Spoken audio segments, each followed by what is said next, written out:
audible now?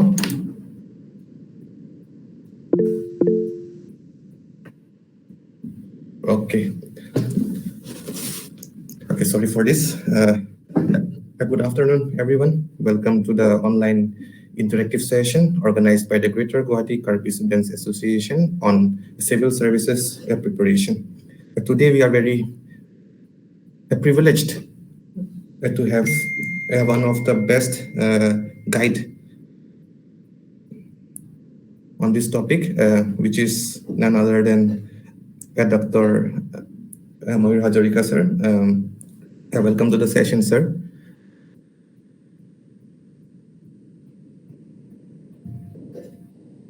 As you all know, he is the UPSC 2022 topper with All India rank 5. Thank you so much, sir, for making time for us. We are truly grateful. Without any delay, as the time is limited, I would like to ask Mr. Longsodar Teron to take charge from here.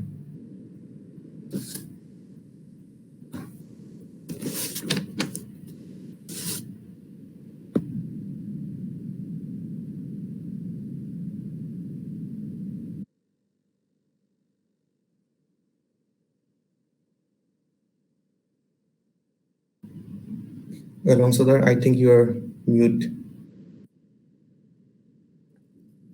All right, I'm so sorry. Hello, everyone.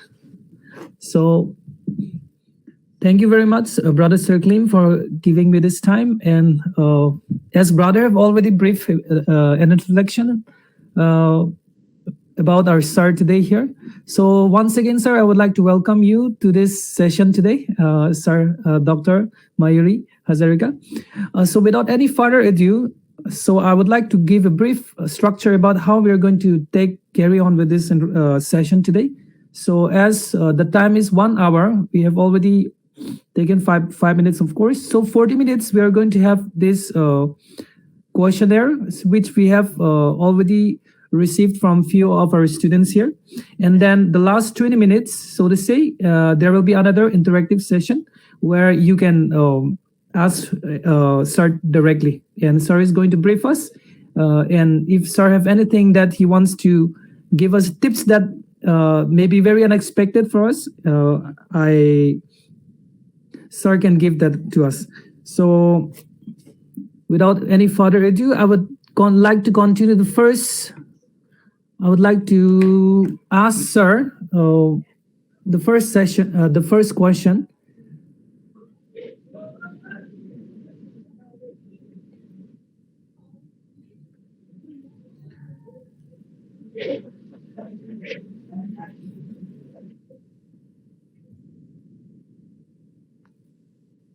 So there are a few questions, almost about 15 or 16 we have received, but there are some commonalities or say similarities. So there will be only a few questions today.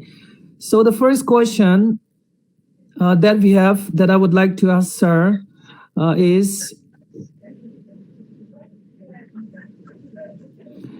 it possible to crack the civil service exam for an average student without taking any coaching? So I would repeat again the question. Is it possible to crack the civil service exam for an average student without taking coaching? So I give this time to Sir directly now. Okay, good afternoon, everyone. Thank you, Sir Klim, and also for the generous introduction. And it's always nice to interact with the younger generation and whatever aspirations they have. It's a really pleasure to guide them in whatever way I can. And coming to the question, yes, it is absolutely possible for every average candidate to come to the service even without coaching. I myself have come across several of those of people like those during my training period who are in different service right now, be it starting from IS, IPS, or any other service. And one thing is that the question I can think of it in two parts. One is he's asking for he or she is asking whether it's possible for average person or not. Yeah, everybody, you see, this is entirely a different thing. I come from a science background. I had no background in humanities, so it was absolutely like I was starting from ground zero. And I think it's possible if you give enough hours and enough effort in the right manner. Then yeah, it is possible for everyone to get through this exam. And without coaching, nowadays with the digital revolution going on all around us, I no longer believe that that you absolutely need coaching for this, because a lot of material is available online. All depends is uh, how you get access to that information, how you are using that information that is already available free of cost on the internet.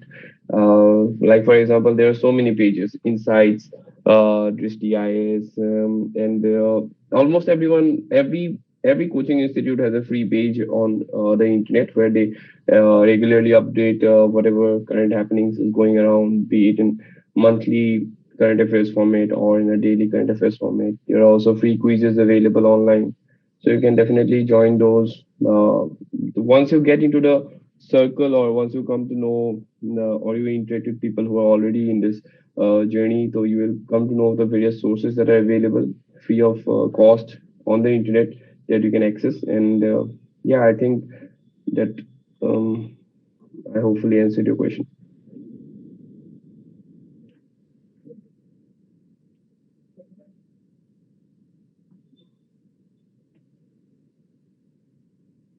Yeah, was I audible? Like, I think I can have the second question.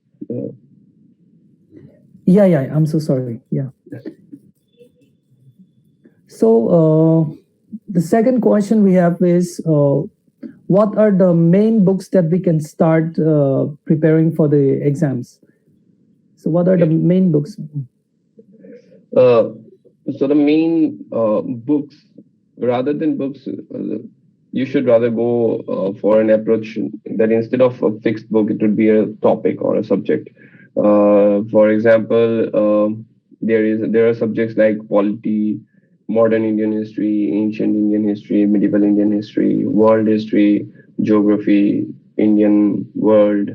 So there are multiple such as subjects. So I think it's better to focus on source or the subject matter rather than any fixed book, because what happens is that a person who might resonate with one book, but the same book might not resonate with some other person.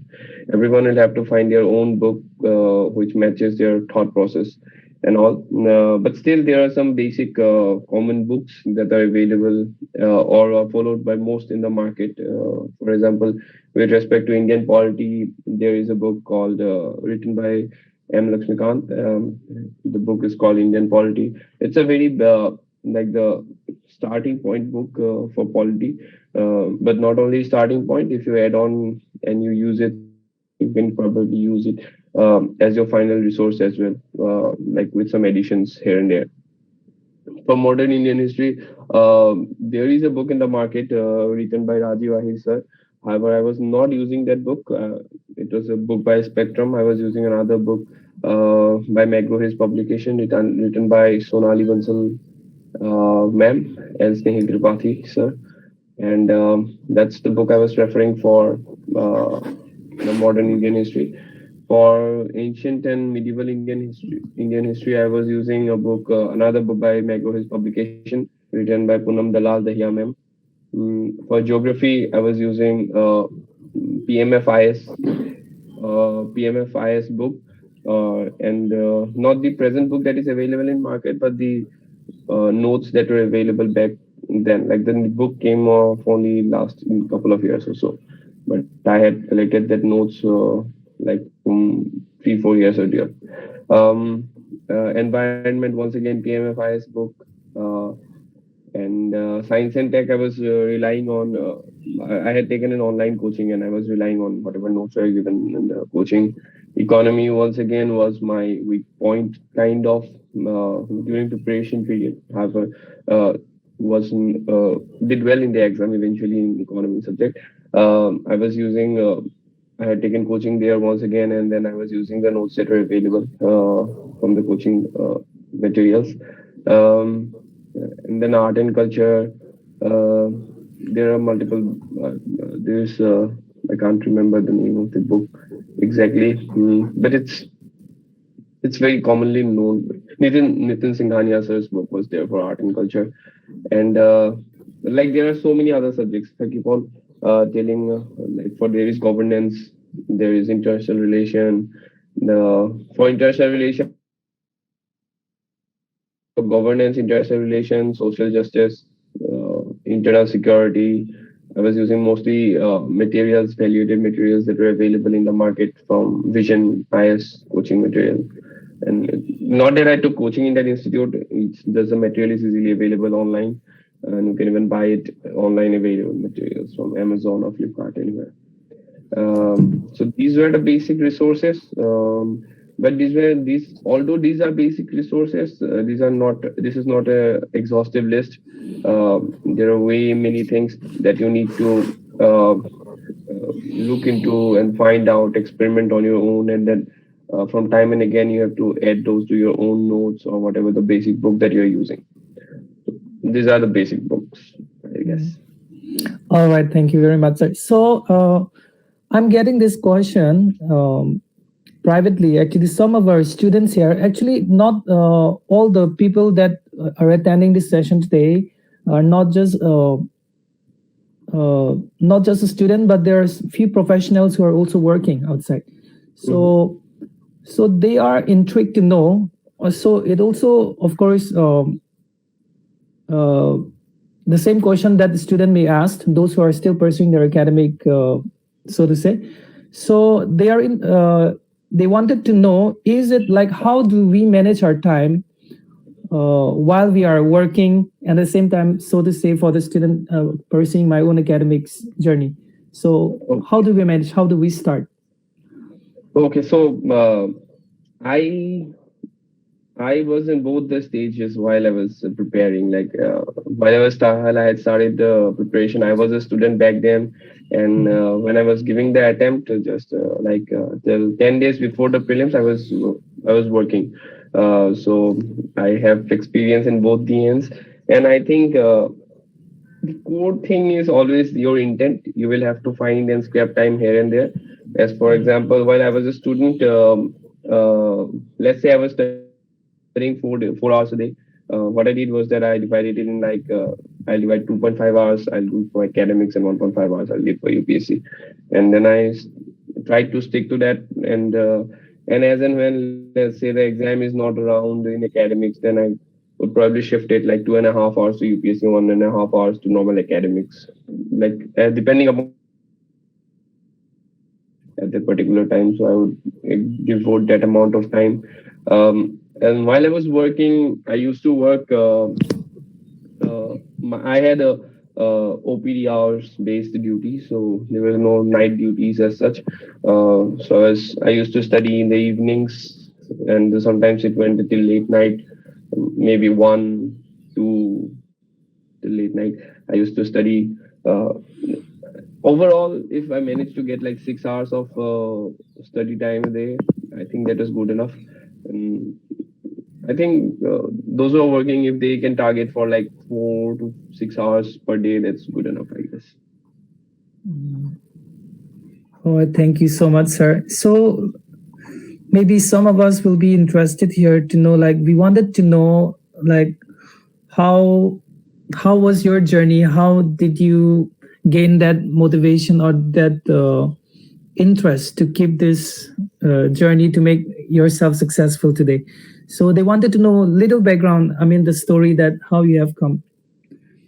Okay, so after I passed my 12th in 2015, I did have an inclination towards UPSC. However, due to lack of guidance at that point of time, like I didn't even know, because back then when internet was not that so easily available, you had to go to internet cafes back then and pay for half an hour of internet.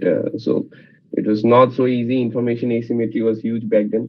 I did not have a proper idea. So due to lack of such information asymmetry, although I did have that desire to go into service, but somehow multiple factors came in, and I went into medical line, MBBS. And in the first and second year, I my mind kind of got distracted of this, and I thought I'll continue in medical only. But later on, in around the final year, uh, once again that earlier thought of going into civil services started to just resurface, and I thought that I'll probably give an attempt. Started looking into various syllabus, what are the books or materials available, and then I probably started slightly towards the final year period. Maybe just the basic things like modern Indian history and Indian polity and all those. Um, During my internship period, I worked on my optional. By the time I was in the internship, I had made up my mind that yes, I'll be going towards UPSC. It was fixed in my mind. Then I was doing 1 year rural service, and it was during that period of 1 year that I gave dedicatedly hours into the process. Uh, Worked through it, was working till prelims, till before prelims, and then my contract got over. Also after prelims, I was basically living full time into UPSC, was no longer working. Uh, Means came along.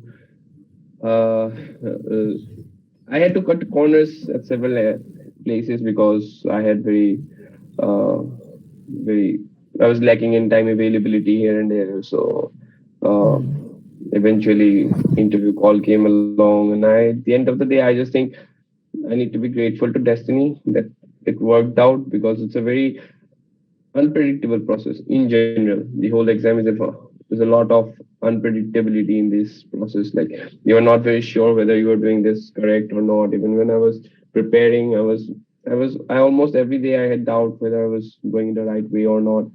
And so it's a very natural process, I think, to have doubts. But at the end of the day, you just have to keep going, just believe in the process and just working in the system.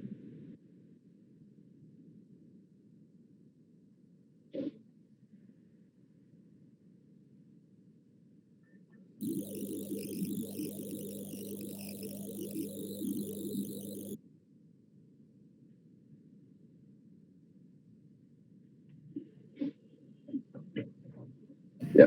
Okay. Salong Sodar, you are mute.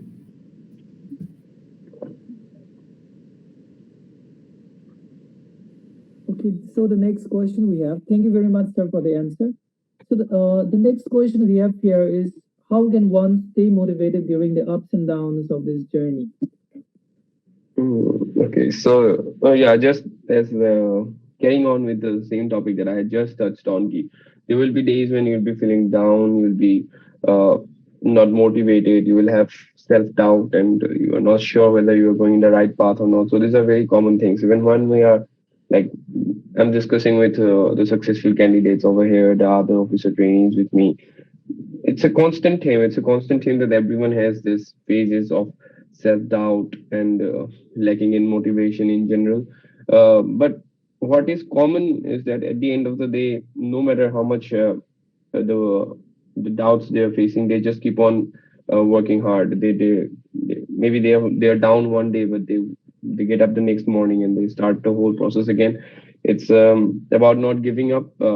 Firstly, like, you can think of why you started this whole process and what will be the result. You might try to manifest what this will bring to you once you complete this whole journey, and that might be one thing that you do.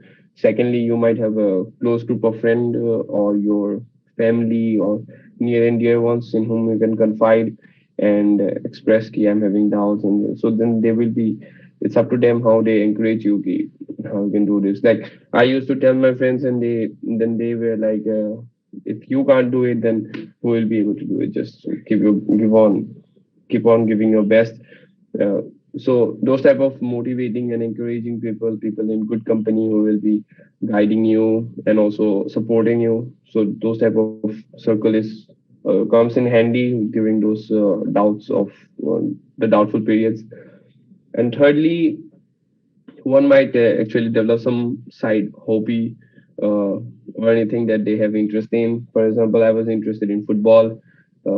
used to watch a lot of football matches every weekend or in between weekdays if there were UEFA Champions League nights, and weekends we used to have league nights. So I watched all of those matches. I didn't live those matches because that was the only kind of vent out system for me, with all the stress coming in with the preparation. So one can actually pick up such habits when they can relax.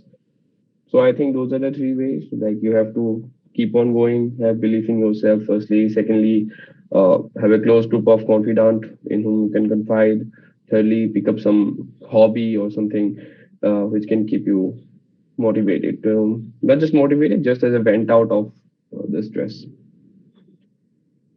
So yeah, that's it. All right, thank you very much, sir. So we'll continue with another question right away. We have this question. Start. I am currently in my second year of BTech and want to pursue civil service, but is scared to do this because I have not done anything till now extraordinary academically and is confused about it. So would you like to encourage this young person here, sir?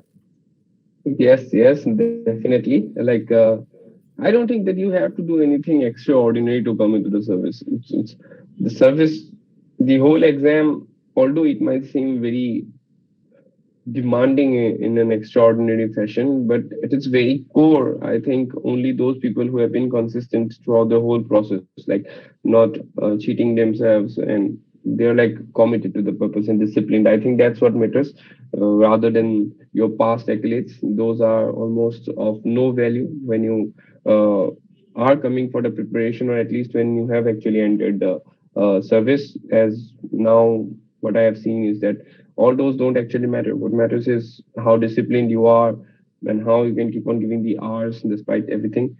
And I think you should, if you have an urge to do this, yes, you should definitely give an attempt at this exam.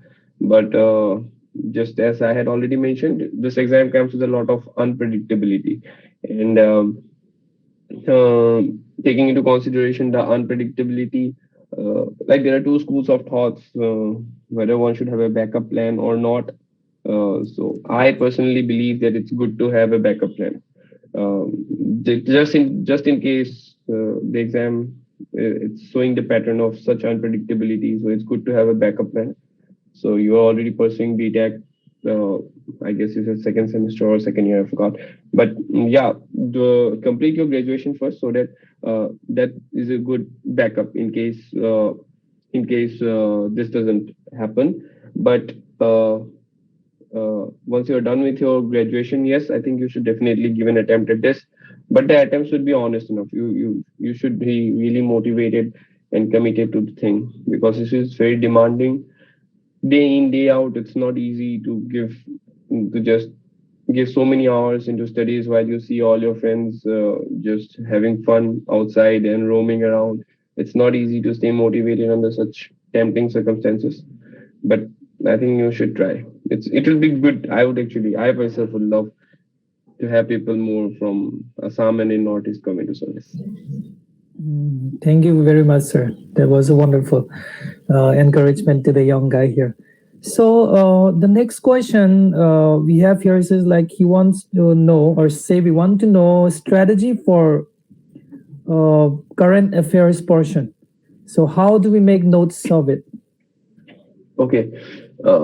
So current affairs, different people will have different strategy. I'll not exactly tell you what strategy I followed, because I don't think that my strategy was perfect strategy. I'll just tell you what a perfect strategy might be. At least that's what I had in mind, but could not execute due to dearth of time. So you see, different people will go for, like, there are basically three ways of doing current affairs. You can go for a newspaper, or monthly compilations, or at the end of the year there is annual compilation from different coaching institutes. The most popular in the market being PT365 by Visionaries. Then that is available free of cost. So these are the three ways you can do. if you are using newspaper, don't go for note making from newspaper, because that is effectively of no value and you will be wasting lots of time. That is one thing that I can say for sure. Don't make notes from newspaper. Nobody makes it. Yeah, at least I have not met anybody who has cleared the exam who was making notes from newspapers. Uh, Second strategy, if you are reading newspaper, just read newspaper, finish it in 45 minutes or something, and then that's it. You just keep it at that. Don't make notes at that stage. um, you can eventually, when the exam prelims comes around from the month of January, February, there will be annual compilations that will be released. Just I had mentioned PT365. So if you are daily reading daily newspapers, just keep on doing that. And when the exam comes around, like 4 5 months before the exams, there will be annual compilations. Just read those annual compilations. So that will be a quick revision of whatever you have studied during the whole year. So if someone is already making notes and giving it to you already read, so I don't think you need to invest so many hours doing the same thing, and you'll be anyways doing it in a probably not in a better manner than them, because those who are making those compilations, they are much more experienced, they have knowledge on the topic, and they're already doing the task for you. So there's no point making notes from them from newspaper if someone is already doing it for you. And secondly, there are this monthly compilations which you can follow. What I had done was almost similar to that. I did this thing that I read monthly magazines, not from cover to cover, but once again, due to lack of time, I was not reading them cover to cover, but I had a general idea of whatever is happening around in different sectors through those monthly magazines. And then I complemented it with those annual compilations that came along, finished off those PT365s that came along from Vision IS. So those comes like 4 5 months before the prelims exams. And the reason, once again, if you clear the prelims, then they come up with mains 365, which comes up another 365, that is annual compilation of the things that had happened in the last year, which can be used in mains. So I had used those compilations, but in general, throughout the year, what I was doing was mostly monthly compilations. So monthly compilations are 1 year late, 1 month late. That is, let's say if this is the month of January, then I'll be reading the current affairs that are happening in December. So that is one strategy you can do if you're not comfortable having 1 month lag of current affairs. Then you can go for newspapers. But in general, also, if I was doing those 1 month lag at a lag, but it was not exactly a lag because I was using lots of YouTube pages, YouTube channels which are giving daily updates. So had an almost overall idea of everything that was happening around. Thank you very much, sir, for the answer. So I just wanted to let you know, I think some of our attendees here, I mean the students or say aspirants, have some questions maybe. So questions, Q&A time will be given in the last 20 minutes. So we have a few more minutes. So we will continue with a few questions here again that's left. To you, sir, again. The next question is, while preparing, one should start with optional or with GS paper? So that's the question. Okay. I think it's good to start with GS papers in general. I'm not saying that you have to finish your GS papers to necessarily go into optional, but I think it's good to start with GS, especially in some basic subjects like polity and maybe thoda sa economy, just like 10-20%, or modern Indian history, like once again 20-30%, because that way you can actually test the waters whether you are suitable for this whole journey or not. Like imagine if you have already invested 6 months for optional, and then when you go into GS, you realize that you cannot remember facts, and all your efforts of 6 months will be wasted, because it happens. A lot of people eventually realize that their aptitude, everyone has their own aptitude. So their aptitude may not suit the exam. So I think initially it's good to try and see whether you're able to calculate or like grasp whatever is there in GS, just to have a basic idea. And also it helps in having a more UPSC related mindset or point of view even in optionals. Because let's say I had optional anthropology. So once I was done with polity and thoda sa society wala things, so whenever I was reading through anthropology, let's say I was reading about any constitutional safeguards for scheduled castes and scheduled tribes. So that would always come back to my mind. I would know what are the constitutional provisions that have been provided to this aspects of the topic. So that would actually help. I think I'm not saying you have to finish your GS syllabus to go into optional. Just maybe 1-2 months experiment with GS and then you can start with your optional. I think that's it.